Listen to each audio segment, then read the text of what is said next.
항문암을 유발할 수도 있는 만성적인 치료가 될 수가 있기 때문에 너무 오랫동안 방치하다간 치료해야 될 대가가 커지는 고약한 병입니다.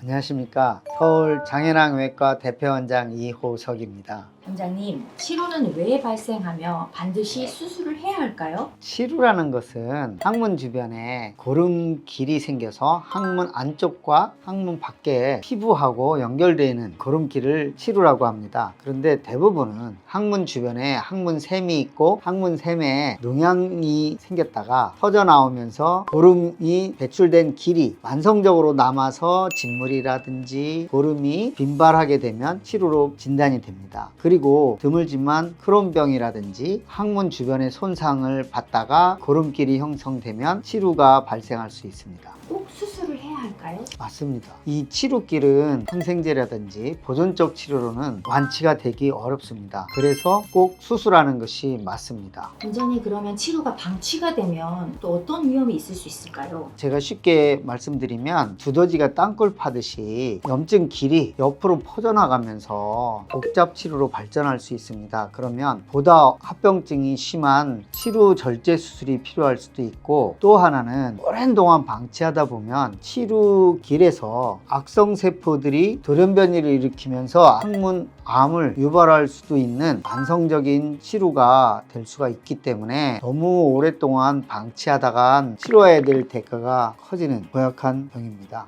치료를 비수술적 치료로는 그럼 해결할 수 없는 건가요? 원칙적으로는 비수술적 치료는 완치를 시킬 수 없다고 생각하시면 됩니다. 그러면 다 수술을 해야 되는데 수술 후에 이제 또 치료가 재발이 생길 수 있을 것 같은데 그걸 막기 위한 방법은 또 어떤 방법이 있을까요? 우선 치료가 복잡 치료인지 단순 치료인지에 따라서 상당히 다릅니다. 단순 치료는 재발할 우려가 거의 없습니다. 그렇지만 수술을 받고도 재발한다 그러면은 대부분이 복잡 치료나 아니면 치료 길이 더 있는데 수술할 때 발견을 못하고 그 자리가 다시 재발을 일으킬 수도 있고요. 또 하나는 환자들은 재발이라고 하지만 이 치료길을 절제한 부분이 불완전 치유가 돼서 상처가 완치가 되지 않는 상태도 있습니다. 그러므로 그런 재발을 줄이기 위해서는 우선 치료를 제대로 진단하고 수술할 수 있는 전문가, 외과 의사를 만나는 것이 굉장히 중요하고요. 두 번째, 수술 받고도 상처가 완전히 낫도록 철저한 관리와 완치 판정을 받는 것이 꼭 필요합니다.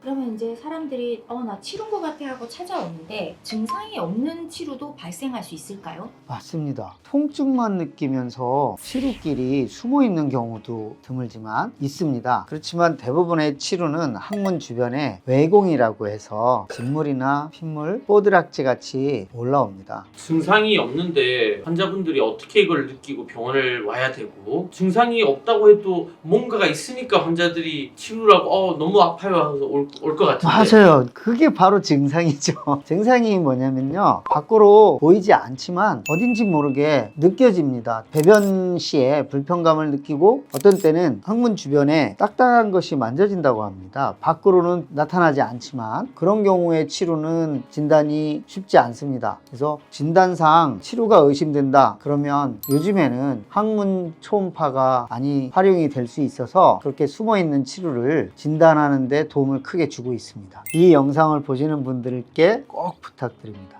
치료 증상을 가지고 의심된다면 꼭 전문의를 찾아 진단받아 보시기 바랍니다. 환자의 마음을 누구보다도 잘 헤아리는 서울 장현왕외과 대표원장 이호석이었습니다.